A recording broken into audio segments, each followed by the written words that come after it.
Bismillahirrahmanirrahim. Ila hadratin Nabi Mustafa Muhammadin Rasulullah sallallahu alaihi wasallam wa alihi wa ashabihi wa tabi'in wa rijal syuhada wa min masyariqil ardi wa ila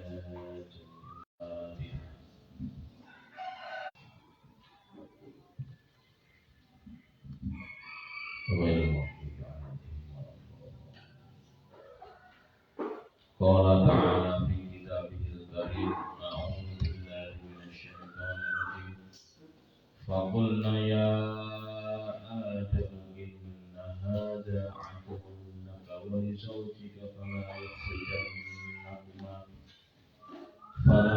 yukhrijannakuma minal jannati fatashqa.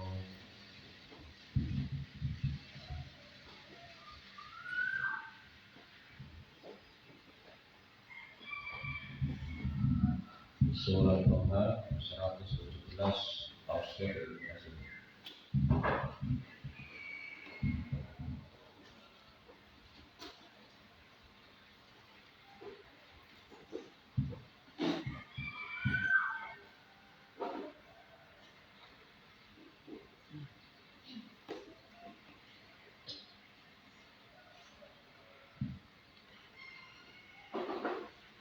Menurut Tafsir Ibnu Katsir,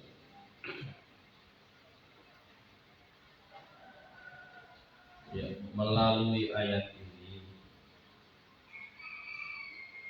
Allah memberitahukan serta memperingatkan Nabi Adam dan Siti Hawa alaihi wassalam,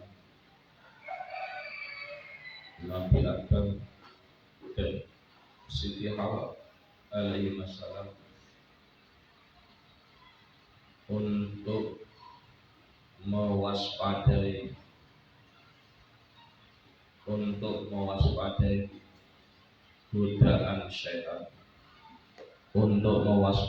godaan setan, karena jikalau sampai setan itu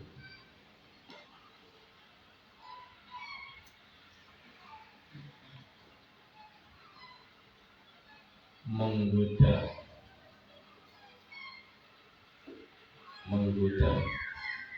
dan akhirnya mengeluarkan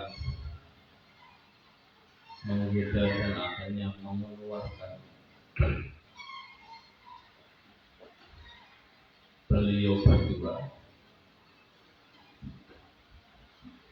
maka akan menyebabkan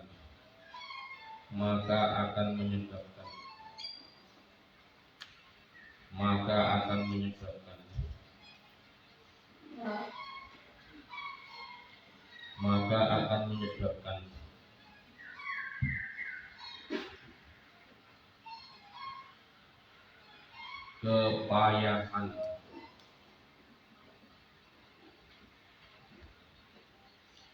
dan kerepotan Nabi Adam untuk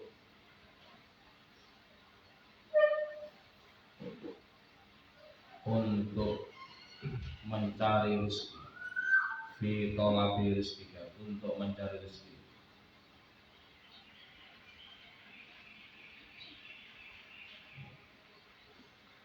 Dan selama di surga ini, fa innaka hauna, dan selama di surga ini beliau berdua akan mengalami kenyamanan, akan mengalami kenyamanan dalam hidup yang tidak ada kepayahan maupun kerepotan, yang tidak ada kepayahan maupun kerepotan.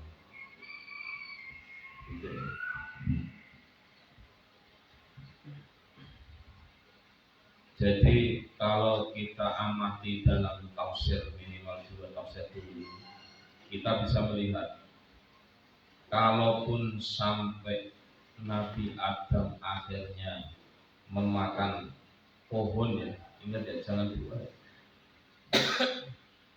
jangan mengatakan buah khuldi, pohon syajaratul khuldi, pohon khuldi. Itu hanya disampaikan dampak resiko yang sifatnya lahiriah. Artinya apa? Tidak sampai Allah marah, tidak sampai Allah menyiksa, tidak sampai Allah tidak ridho, tidak sampai. Jadi artinya ini kita bisa melihat apa ya? Tindakan yang dilakukan oleh Nabi Adam dan Siti Hawa itu, sekali lagi ya harus kita lihat secara proporsionalitas. Tidak boleh dinilai berlebih-lebihan, apalagi sampai naudzubillah min dzalik menyalahkan. Sangat tidak boleh. Maka ini hati-hati ya. Ini kita dulu waktu saya kuliah membaca buku ini. Nah, kita ini kan membawa dosa turunan dari leluhur kita, yakni Adam. Gara-gara Nabi Adam kita ini seperti ini. Naudzubillah, nggak boleh keluar kata-kata buruk. Jelas ini adalah sesuatu yang menghina, melecehkan, dan ini dampaknya adalah kepada diri kita, minimal maksimalnya kepada turunan-turunan kita. Nah, bagaimana kita punya turunan baik, mau kepada mbahnya saja membuli, kepada leluhurnya saja jelek-jelek. Nah, jadi ini ada asas proporsionalitas yang kita lihat. Jadi tidak ada satupun yang menyebutkan bahwa Allah marah, Allah tidak ridho, Allah murka. Hanya disebutkan resikonya kalau sampai tergoda oleh iblis sehingga memakan buah khuldi, sehingga memakan tanaman khuldi itu, hanya sekedar keluar dari surga dan akhirnya mengalami kehidupan yang normal kayak biasa manusia biasa kita ini. Kalau mau makan ya masak dulu, ya nanti kalau sudah kenyang ya mohon maaf BAB dan seterusnya. Di surga nggak ada kayak gitu, nggak ada masak dan nggak ada BAB. Nah, ini deskripsinya seperti ini ya, menurut tafsir Munir 116-117.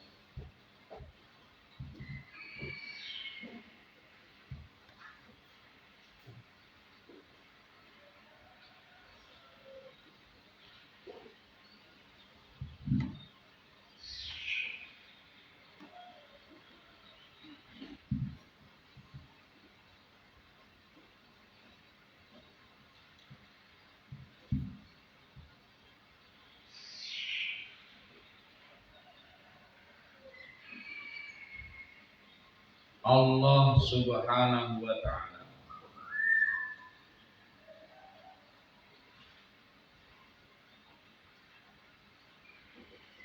Allah Subhanahu wa ta'ala memerintahkan para malaikat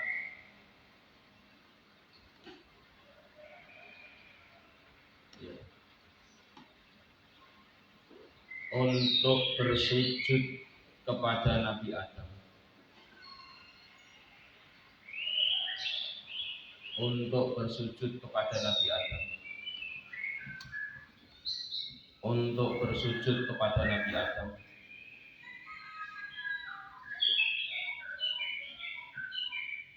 Ya.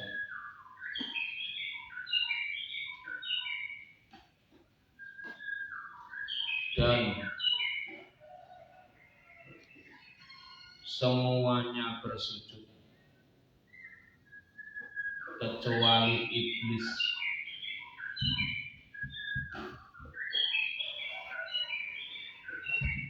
yang berada di tengah-tengah malaikat itu,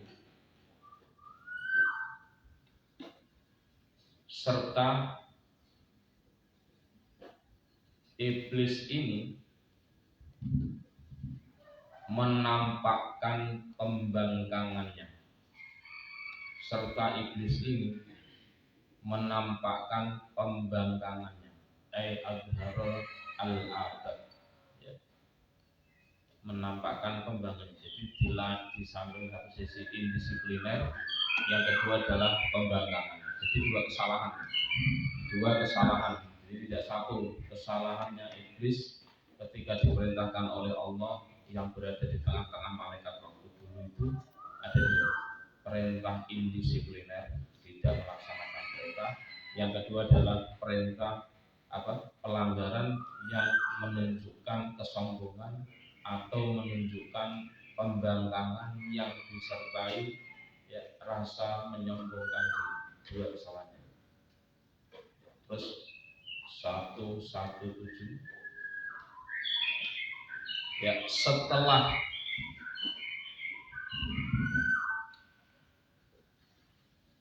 Allah memerintahkan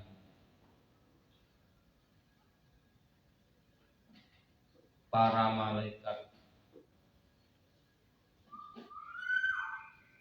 dan ternyata iblis membangkang, maka Allah selanjutnya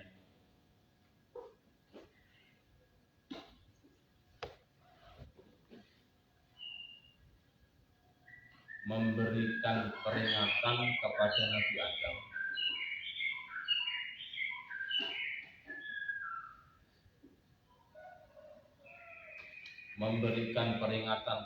Nabi Adam bahwasanya iblis itu adalah musuh Nabi Adam dan bagi istrinya. Musuh bagi Nabi Adam dan bagi istrinya.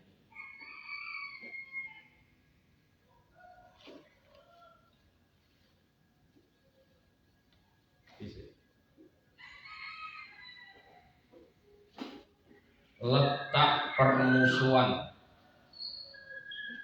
yang dilakukan iblis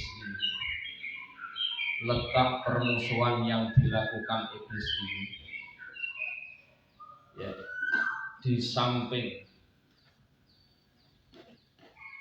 iblis menunjukkan kesombongannya, kepada Nabi Adam, iblis juga melihat li'annal iblisa ra'a, iblis juga melihat adanya berbagai nikmat-nikmat Allah,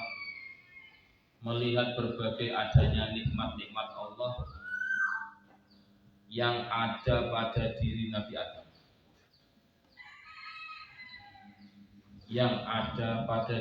Adam, ya, yaitu Nabi Adam saat itu adalah sosok pemuda yang alim, syabban aliman, sosok pemuda yang alim. Sedangkan iblis itu adalah sosok orang tua, syaikhon, adalah sosok orang tua yang bodoh.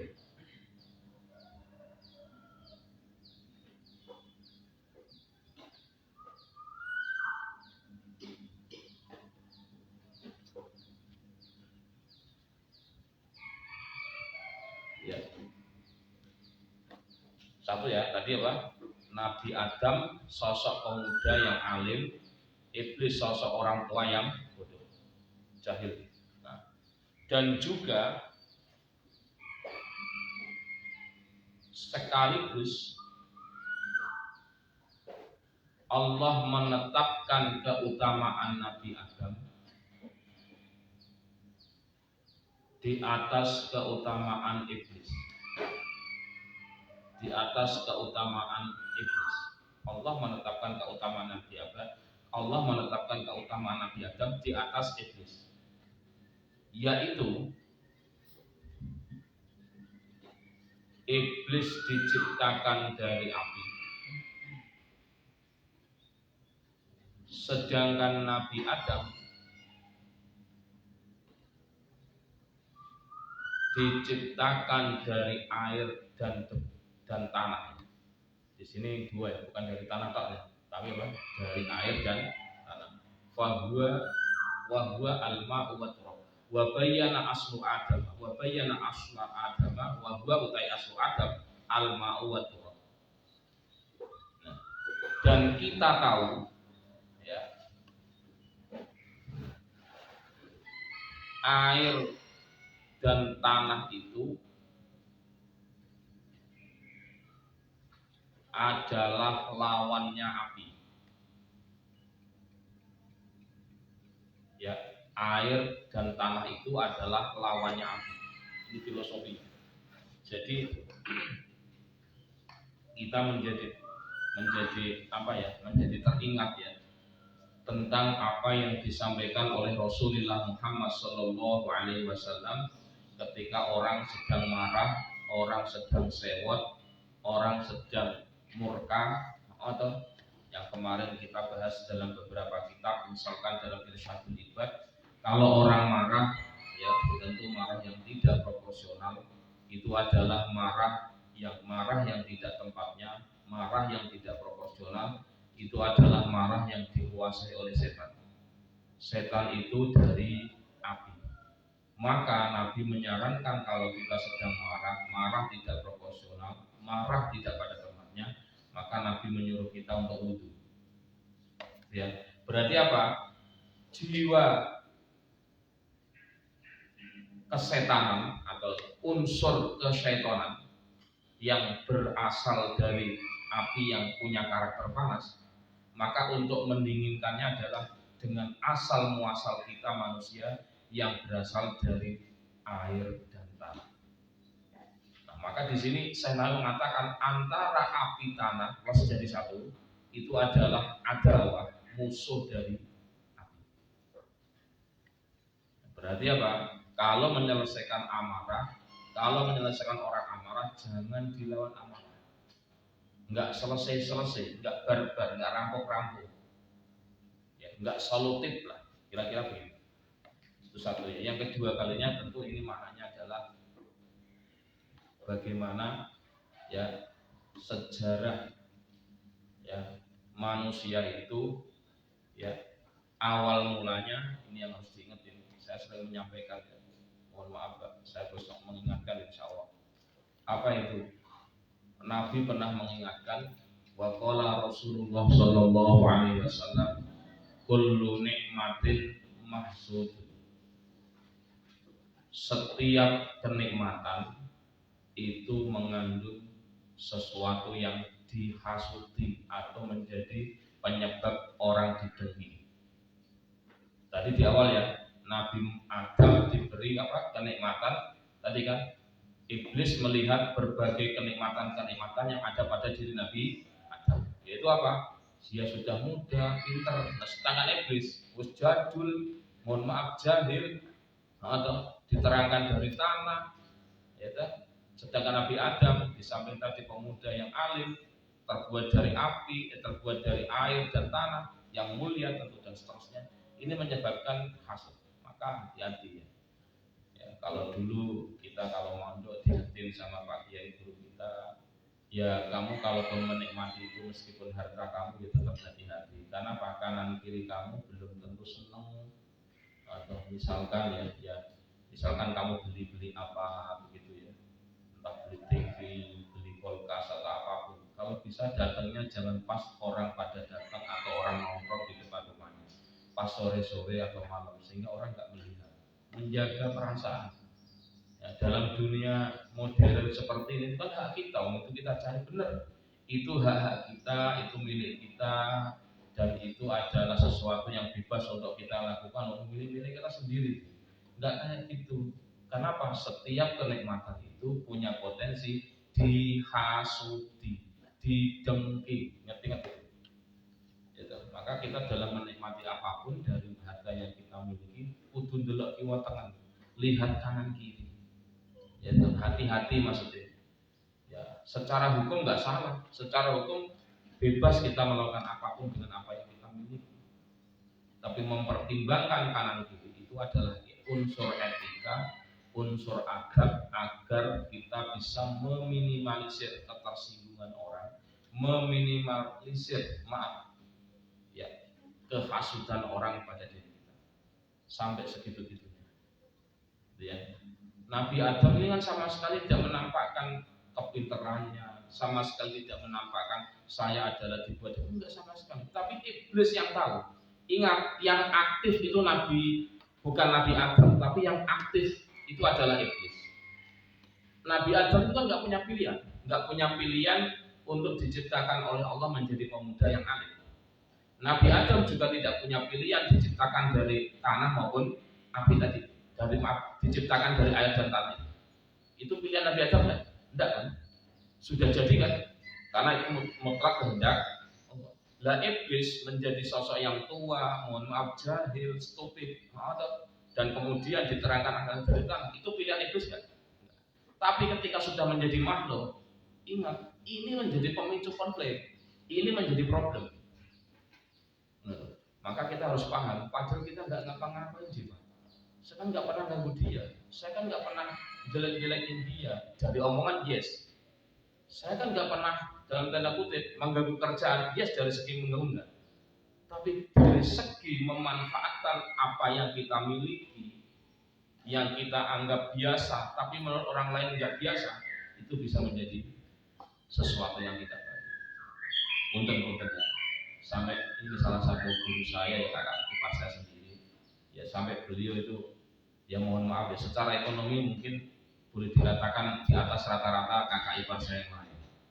Ketika mbak kandung ya menginginkan, namanya di kampung kan, menginginkan anaknya ulang tahun di birthday dan sebagainya. Kakak saya yang tadi untung ya, yang secara ekonomi mapan di atas yang lain gitu. Itu ngomong nggak usah. Kenapa? Itu ada ponakan kita, anaknya kakak seperti itu, dalam tanda kutip ekonominya tidak bagus atau ekonominya tidak kuat. Kalau kita mengadakan yang namanya anak, mesti kepingin, mah, papa, bapak, ibu kepingin ulang tahun kayak dede itu, atau apalagi sampai maaf ya beli ini beli itu, terus makan ini makan itu, jadi cacilik namanya anak kecil, ya taunya minta orang tua. Ini jujur saja ya, kadang kita ini prihatin. Jadi anak masih gede tapi kelakuannya kayak cilik. Memang ini cacilik anak. Mending anak kecil masih SD, sudah gede sudah SMA sih, meneror orang tua. Ini yang dikatakan oleh Pak Emil Najib Cak Nur ya dulu itu, jangan sampai Anda menjadi peneror orang tua. Yaitu apa?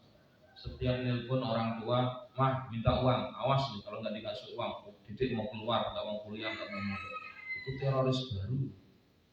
Nah, saya maksud ini kembali kepada tema bagaimana tadi ya, sekalipun kita punya hak untuk menikmati harta yang kita miliki, sekalipun kita hak punya ini untuk tetap hati-hati. Yaitu apa? Menjaga perasaan kanan kiri. Ingat ya, kisah antara Nabi Adam dan iblis ini harus menjadi bahan renungan kita semua. Ya kalau yang sering saya sampaikan, ngono ya ngono tapi aja ngono. Gitu ya gitu, tapi jangan gitu-gitu banget itu. Kelihatan berhamburan, kelihatan luas dan sebagainya. Maaf ya, kita itu seperti itu. Delok lah, standar wajahnya wae. Dibelikan di bawah standar, anak kecil, kelasnya anak kecil dibelikan yang sebagainya. Itu akan menyinggung perasaan orang-orang atau minimal kalau orang ngajinya sama, ilmunya sama sih nggak akan apa-apa. Tapi kalau nggak sama kan jadi problem. Nah, kasus yang terjadi, kenapa iblis kok sampai menggoda Nabi Adam pada ayat berikutnya nanti, itu kan ada problem psikologis iblis yang merasa dia termarginalkan, merasa dia tidak mendapatkan kenikmatan seperti kenikmatan yang dimiliki oleh Nabi Adam alaihis. Ingat loh, Nabi Adam sama sekali tidak melakukan hal yang aktif. Aktif maksudnya dia pamer kepintaran, pamer sebagai pribadi yang lebih, enggak sama sekali. Nah, ini yang perlu diwaspadai. Jadi cerita ini harus menjadi salah satu bahan renungan kita untuk lebih berhati-hati. Sekali lagi, kita secara hukum, secara fikih punya hak menikmati apa yang kita miliki. Tapi ingat, secara etika kita punya kewajiban untuk menjaga perasaan orang-orang di sekitar kita. Itu maknanya. Ya menyesuaikan. Kancane do mangan tempe, awak dhewe mangan sate. Ya tentu bukan bulat ya. Oh kancane baju sarungnya biasa-biasa, Anda sarung BHS misalnya. Bahan saya paling mahal. Ya tentu dalam tanda kutip ya. Tiap hari, kancane tiap hari mangannya sebelah, dia mangannya malah KFC tiap hari itu misalkan. Itu kan menyinggung orang lain. Wah sudah. Mending bagi-bagi. Maaf Kang, monggo nazar melihat. Jadi ini biasa dulu kita ini. Kadang guyonnya gitu. Kang makan Kang, karena hanya satu piring ya. Kang monggo Kang mersani. Jadi nggak nawari. Kang monggo Kang mersani mawon gitu. Soalnya ini hanya satu porsi. Jadi jelas itu. Nah, kalau makanannya banyak terus ngasih sendok itu berarti nggak nawari. Itu nggak usah basi, berarti benar-benar nawari. Ya biar nggak usah basi, usah basi. Orang Jawa serangannya bisa basi. Ya, untuk mencegah penyakit itu ngomong Kang, monggo Kang, saya makan, silakan melihat, silakan mau lewat ya lewat. Hak sebagai bertetangga. Ya kadang menyakitkan, kadang ya gimana gitu. Tapi ya ini yang saya maksudkan kaidahnya bahwa setiap kenikmatan yang kita miliki, Nabi sudah warning, itu mengandung potensi untuk didengki, dihasuti oleh orang lain. Itu satu. Yang kedua berarti maknanya bahwa apapun yang kita nikmati, apapun yang kita miliki dan akan kita nikmati, untuk tetap melihat kanan kiri, menjaga perasaan orang-orang di sekitar. Lagi susah kok malah nonton mendatangkan konser dangdutan, konser apa, lihat kanan kiri, dan sebagainya dan sebagainya. Ini apa ya? Surat Toha 100. Sekarang 117. Masih tafsir benar ya. Terus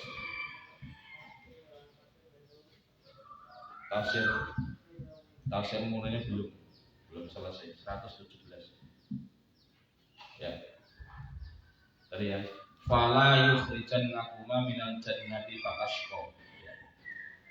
Dan Allah juga memperingatkan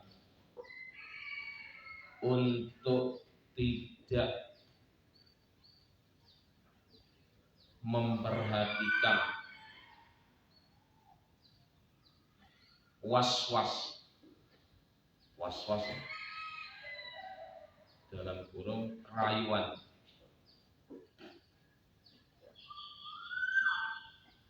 iblis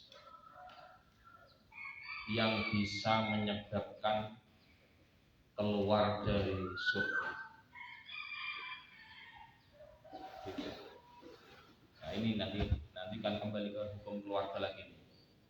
Jikalau sampai keluar dari surga, fatashqa, jikalau sampai keluar dari surga, maka engkau Nabi Adam alaihissalam akan mengalami kepayahan. Maka engkau Nabi Adam akan mengalami kepayahan.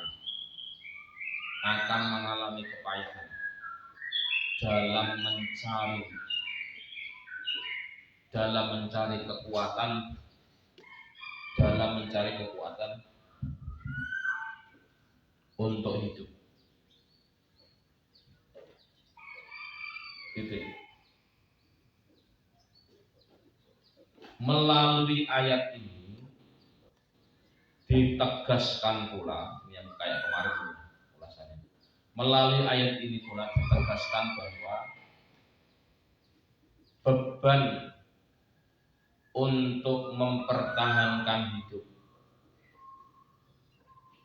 bahwa beban untuk mempertahankan hidup dalam mencari nafkah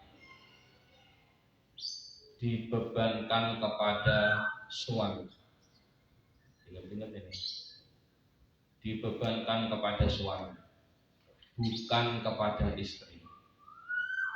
Jadi wajar ke Kang Adin, awak dia capek ya wajar, jangan mengeluh, karena itu sudah menjadi tugas dan tanggung jawab.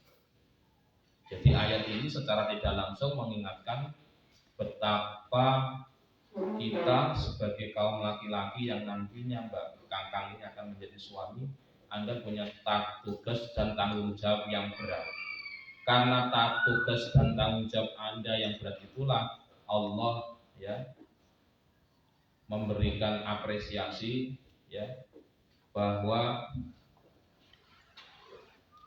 ar-rijalu qawwamuna 'alan nisa'i bima faddalallahu ba'dahum 'ala ba'd. Allah memberikan apresiasi penghargaan bahwa laki-laki itu mempunyai hak untuk dihormati, mempunyai hak untuk dipatuhi sama istrinya. Karena lihatnya seperti ini. Ya, jadi kalau tafsir Munir statementnya ya bahwa fadzalika 'ala rajuli dunal mar'ati. Jadi beban untuk mencari kekuatan dalam rangka mempertahankan kehidupan fadzalika dibebankan 'ala rajuli kepada suami dunal mar'ati bukan kepada istri. Jadi diingat-ingat ini. Mbak-mbak, maka Anda seandainya nanti walaupun Anda punya profesi apapun, entah guru, entah entrepreneur, entah tenaga kesehatan, silakan saja. Tapi saya pastikan dalam agama Islam Anda sungguh tidak dibebani untuk nyari nafkah. Ingat-ingat. Kan saya ingin membagian mama saya. Membagian mama Anda itu caranya kalau sudah berumah tangga wajib ya konsultasi, wajib koordinasi dengan suami. Jangan sampai tidak, kalau enggak itu indisipliner dan itu maksiat. Nanti dalam kitab ya Ukudulujen atau ya Ukudulujen ya karena saya Nawawi itu sebuah indisipliner. Anda kan maaf mbak, kan kadang ini yang sulit ya. Ini kadang yang benar. Maaf ya mbak, Anda ini kan mungkin yang lebih dekat kepada ibu atau orang tua perempuan ya. Suatu saat, karena saya dulu merasa ya dari kecil yang terawat itu adalah ibu yang peduli dengan saya, ibu yang memperhatikan saya sampai Allah. Sehingga ketika Anda sudah menikah, Anda merasa karena bisa mendapatkan uang sendiri, maka Anda tanpa ngomong suami ngasih sesuatu kepada ibu, entah materi atau yang lain. Maaf, ya apa yang terjadi itu sebuah kesalahan, nggak boleh gitu. Kenapa? Anda selagi terikat dalam sebuah pernikahan, maaf, semua yang Anda dapatkan itu hakikatnya adalah milik suami. Kenapa? Kalaupun milik suami, tetap suami juga nanti punya hak untuk diberikan kepada istrinya. Tapi itu harus dalam satu komando. Manajemennya adalah suami. Itu saking pentingnya agama mengatur bagaimana pola kehidupan suami istri berkaitan dengan masalah nafkah atau berkaitan dengan materi. Maka jangan alay, jangan lebay. Kan suami itu kan orang lain. Suami itu kan pendatang, baru-baru saja. Mama yang merawat saja kecil. Itu perasaan, itu emosi, bukan agama. Itu perasaan, bukan aturan. Kalau aturan nggak seperti itu.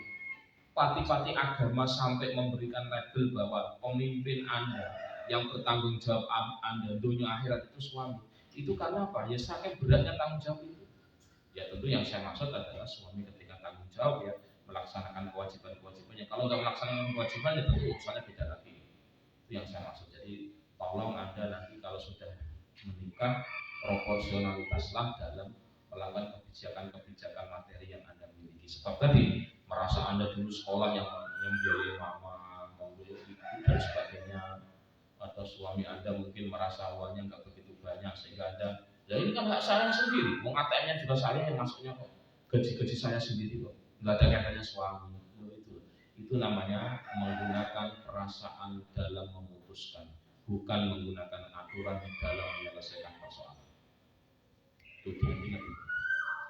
Makanya jangan usah ngeden-ngeden kenceng-kenceng pengen kerja.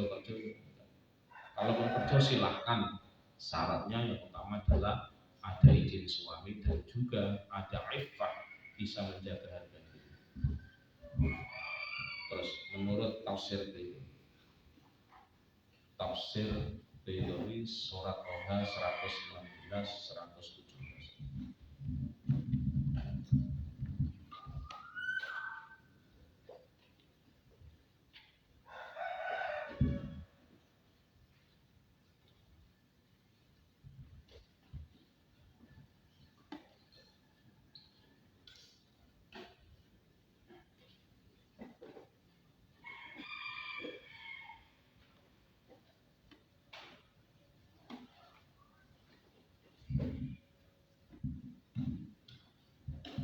Pembangkangan apa saja yang beda saja. Pembangkangan yang dilakukan oleh iblis untuk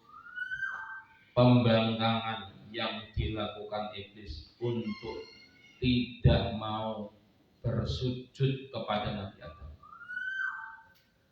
Untuk tidak mau bersujud kepada Nabi Adam alaihissalam. Untuk tidak mau bersujud kepada Nabi Adam alaihissalam. Ya. Dilakukan karena adanya istikbar.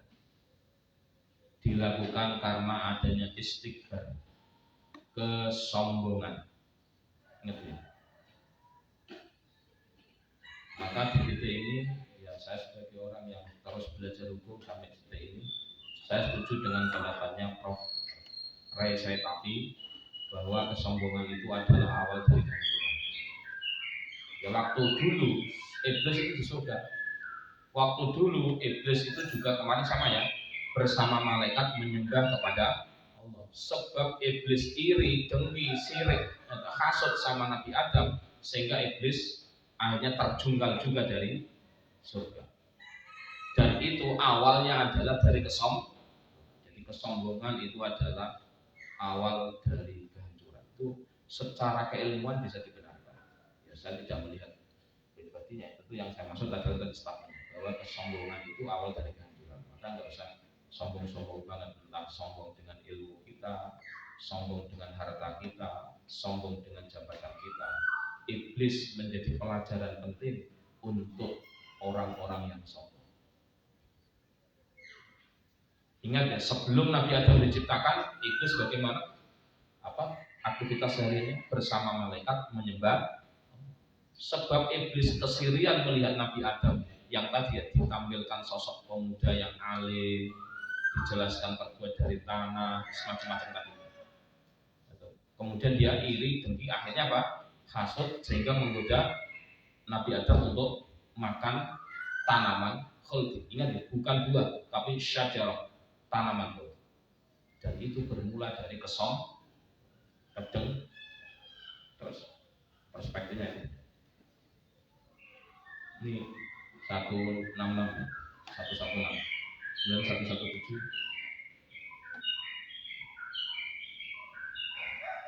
Ya.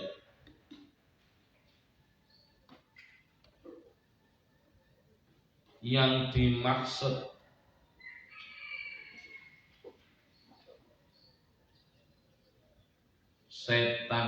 iblis ya. Yang dimaksud iblis adalah musuh Nabi Adam. Yang dimaksud iblis adalah musuh Nabi Adam. Fa inna hadza aduwwun laka itu. Ya. Maknanya adalah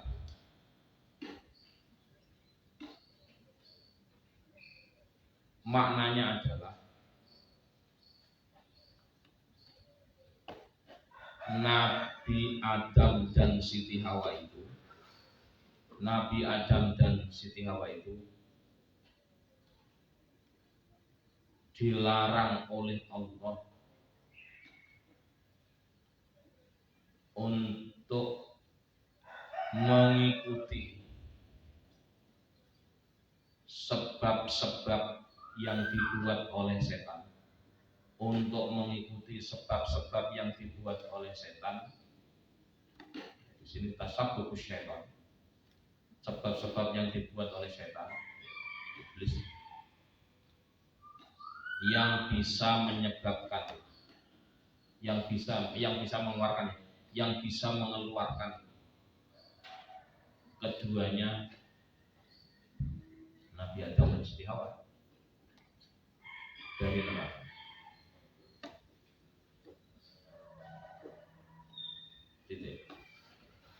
Berarti apa ini? Mau ingat ya? Berarti apa? Dari segi iblis nggak boleh dihina, dari segi setan nggak boleh dilecehkan. Kenapa? Setan iblis itu ciptaan Allah.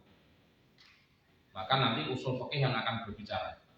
Kalaupun kita benci kepada orang, pastikan kita nggak boleh benci orang, tapi benci pada perbuatannya.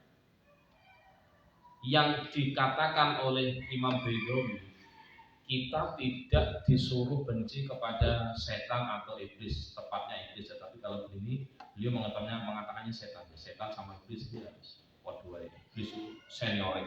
Apa yang terjadi? Ya, yang dikhawatirkan, yang kita benci, yang kita takutkan, kita takutkan itu adalah perbuatannya, sebab-sebab yang dilakukan oleh iblis sehingga kita ini menjadi orang yang tidak taat atau orang yang tidak tahu orientasi mencari ridho Allah. Itu yang ditakutkan. Yang kita benci itu perbuatannya, bukan orang. Maka hati-hati, kita tidak boleh benci orangnya, karena orang itu tetap makhluknya Allah, ciptaan Allah. Kalau kita menghina ciptaan Allah atau sesuatu yang diciptakan, ini sama dengan menghina yang menciptakan. Maka di titik ini kita bisa paham kenapa Ar-Rabbah Al-Adawiyah dalam konsep mahabbah, konsep cintanya, beliau sudah tidak ada lagi rasa cinta, rasa benci kepada setan sekalipun. Beliau mengatakan bahwa setan itu tidak untuk dibenci, setan itu malah untuk dikasihani. Kenapa? Dia itu pasti masuk neraka. Kan luar biasa. Ini artinya apa? Yang dibenci sekali lagi bukan setannya, bukan iblisnya, tapi kelakuannya. Nah, sebagaimana kita juga sama, ya proporsional. Selagi orang itu kelakuannya berubah, ya Anda harus siap berubah untuk menerima orang itu.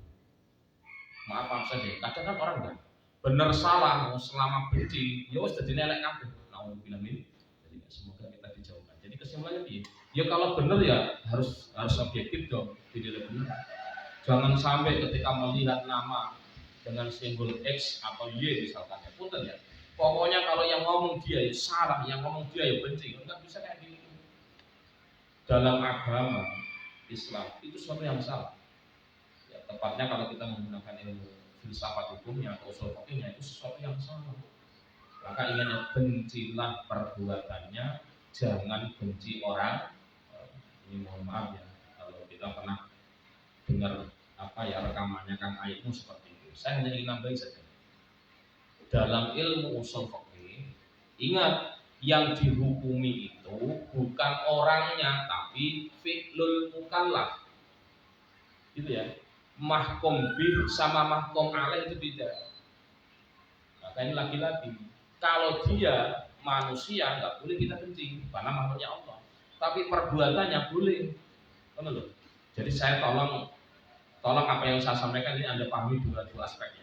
Aspek dakwah, pendekatan dakwah ya tadi, iro siro ojo geting karo wong, getingo karo perbuatan sing elek, perbuatan sing dosa, itu dakwah itu materi dakwah. Tapi kalau materi hukum nggak kayak gitu. Materi hukum, orang itu kalau yang dihukumi bukan orangnya tapi perbuatannya, maka usul fikih nanti akan berbicara. Jadi saya ingin memberikan sharing saja, memberikan tambahan bahwa ini loh yang terjadi dalam kajian usul fikih, bahwa yang menjadi ya pertimbangan hukum itu bukan orangnya tapi perbuatannya. Berarti kalau orangnya berubah, wajib nggak kita menerima perubahannya? Wajib. Nah, disinilah materi yang pernah kita sampaikan di dalam penjara atau para residivis atau orang yang di penjara yang suatu saat akan keluar, bahwa kita harus menerima perubahan. Dulu memang iya, siapapun punya masa lalu yang jelek atau yang negatif, tapi semuanya punya peluang untuk masuk surga, punya peluang untuk menjadi orang yang ya kira-kira ceramahnya begitulah kalau ceramahnya. Tapi kan mohon maaf, basic saya karena basic saya hukum, ya saya nggak hanya sekedar itu, saya harus nambahin. Gimana logikanya? Ya tadi logikanya yang dihukumi itu bukan kita, bukan manusia, tapi perbuatan manusia. Ini dalam kajian-kajian maqasidus syariah, dalam kajian tujuan penetapan hukum ya harus seperti ini. Ada pentingnya ngaji usul fikih seperti itu. Jadi materi dakwah kita itu harus berbobot untuk menyampaikan kebenaran, tapi juga berbobot untuk penguatan keilmuan. Terus itu ya. Terus kemudian masih 117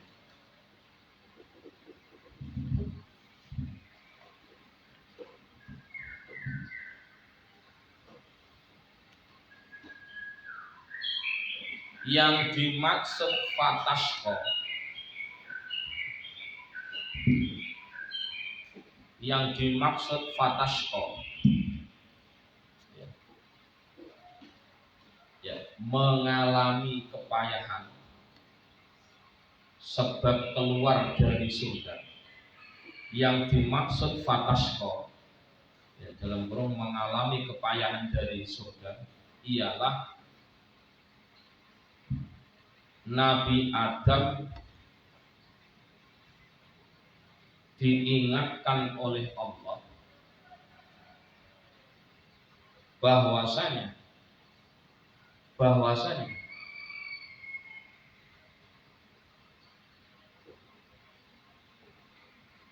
ketika Nabi Adam sampai keluar dari surga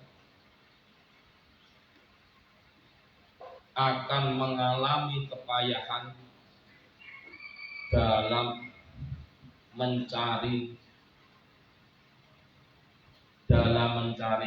penghidupan,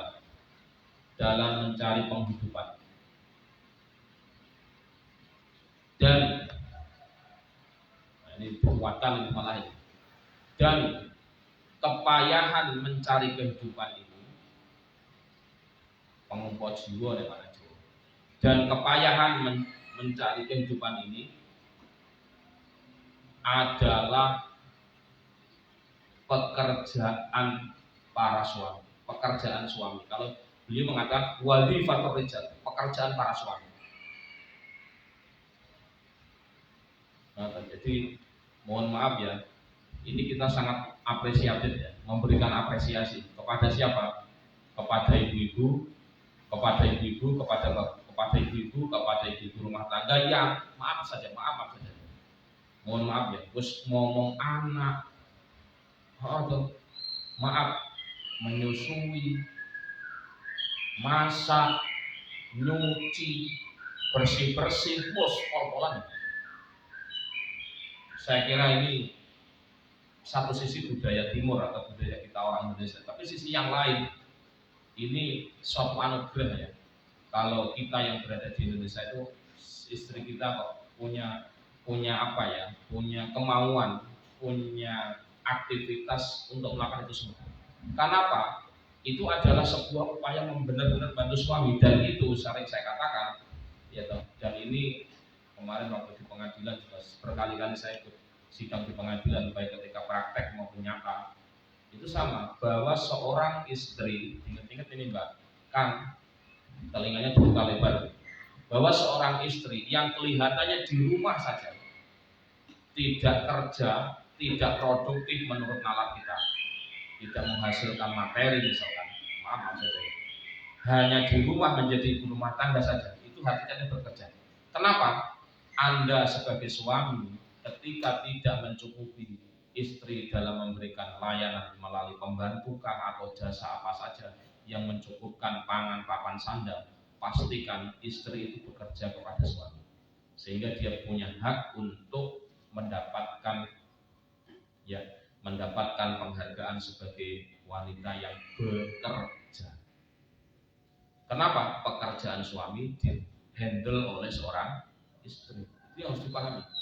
Maka nanti dalam kitab Tahrir ini yang saya bahas dulu ketika S1 ya, kan kita mengenal namanya harta gonogi. Apa harta gonogi? harta bersama, bahasa kerennya harta bersama. Ini sedikit nambahin keterangan dalam konsep itu ya. Dalam kitab Tahrir itu memang disebutkan begini. Yang namanya harta gonogi itu adalah harta bersama, harta yang didapatkan selama pernikahan. Dan itu di persentase kalau di pengadilan agama itu 50-50. Jadi 50 suami, 50 istri. Sehingga maknanya apa? Nanti kalau terjadi berhentinya pernikahan karena meninggal misalkan, itu harta suami nggak bisa dibagi langsung, sebagai milik suami, tapi dibagi 50% sebagai hak istri, baru 50% milik suami. Ingat ya, ada dua harta namanya dalam pernikahan, harta bawaan dan harta gonogi. Harta bawaan apa? Harta yang dimiliki seorang calon suami atau calon istri sebelum menikah, entah itu warisan orang tua atau dapat kerja sendiri dan sebagainya, itu namanya harta bawaan. Yang kedua harta gonogi. Itu pentingnya. Itu menunjukkan bahwa Islam sangat menghargai dalam setiap pernikahan ketika seorang istri dalam tanda kutip tidak bekerja sekalipun, tapi dia di rumah melaksanakan aktivitas domestik, ya maaf saja ya, sumur, kasur, dapur dan seterusnya saya katakan tadi, mohon maaf, itu semedangan dia melakukan pekerjaan yang produktif yang diberi penghargaan. Jadi Anda tolong jangan sampai menganggap istri saya nggak bekerja, orang kerja itu ngawur. Ya kalau bahasa keras saya pelecehan. Istri saya mana kerja di rumah, itu berani ngomong. Ngasuh anak tanggung jawab siapa? Suami. Pendidikan anak itu siapa? Suami. Laki-laki yang sering kita sampaikan kemarin.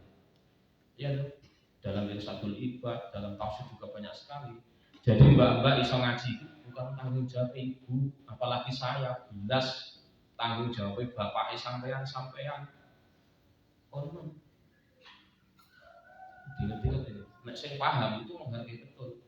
Menghargai siapa? Menghargai istri. Yang paling penting begitu. Jadi ya sekali lagi tolong untuk bisa dipahami konsep ini tentang adanya tadi ya tanggung jawab untuk mencari kehidupan atau mempertahankan kehidupan. Ya konsep orang sini bekerja itu sebenarnya dibebankan kepada suami. Dan ingat ketika istri di rumah, ketika ikut membantu nyuci, bantu masak, ngasuh anak, apalagi punten-punten itu berhak untuk dihargai. Apalagi sampai menyusui itu berhak minta uang. Karena apa? Menyusui itu bagian dari nafkah yang wajib diberikan oleh suami kepada anak.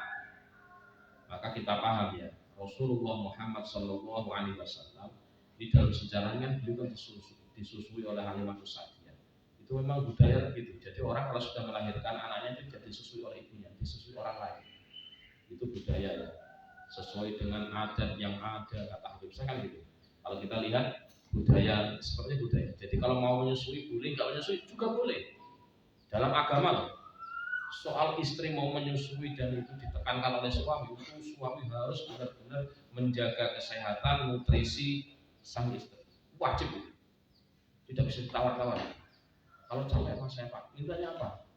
Kita pengen beliin buah, beliin nutrisi, wajib itu. Karena hakikatnya apa yang dimakan istri itu nanti sampai kepada anak. Padahal hakikatnya anak begitu lahir, jangankan begitu ada dalam kandungan itu murni total tanggung jawab suami dari segi nafkah lahir maupun batin. Kalau lahir ya tadi maaf ASI itu lahir, susu formula lahir. Batinnya apa?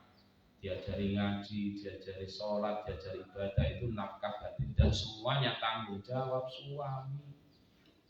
Konon enggak? Soal ada kaidah madrasatul ula wal awal, al-ula wal awal. Ibu itu adalah sekolah pertama dan utama. Itu teori dalam apa ya? Teori dalam praktek. Teori dalam praktek kehidupan. Nah, hakikatnya enggak gitu. Tetap yang bertanggung jawab adalah suami atau bapak. Yang tanggung jawab pendidikannya. Jauh itu. Maka ya harus menitip ya anak-anak dijaga ya. Ngomong-ngomong anak-anak ya dijaga ya titip orang bayar, orang masuk akal loh. Tadi loh kan sepeda di parkiran sehari berapa? 2.000 anak mestinya dihargai. Makanya Nabi itu memberikan contoh yang real. Suami itu kalau datang dari kerja selalu Nabi itu hampir ya itu bawa oleh-oleh, sesuatu yang dibawa pulang untuk dinikmati istri dan anak-anak. Mestinya ya pantas-pantasnya kalau pulang, mah minta apa, bu minta apa, umi minta apa, pantas-pantasnya begitu. Ya kalau nggak ada, mami nggak bisa bawa apa-apa. Itu kan apa? Ada tugas yang tidak bisa Anda kerjakan tapi dikerjakan oleh istri. Itu dunia orang. Ya, wallahu a'lam bishawab. Al-Fatihah.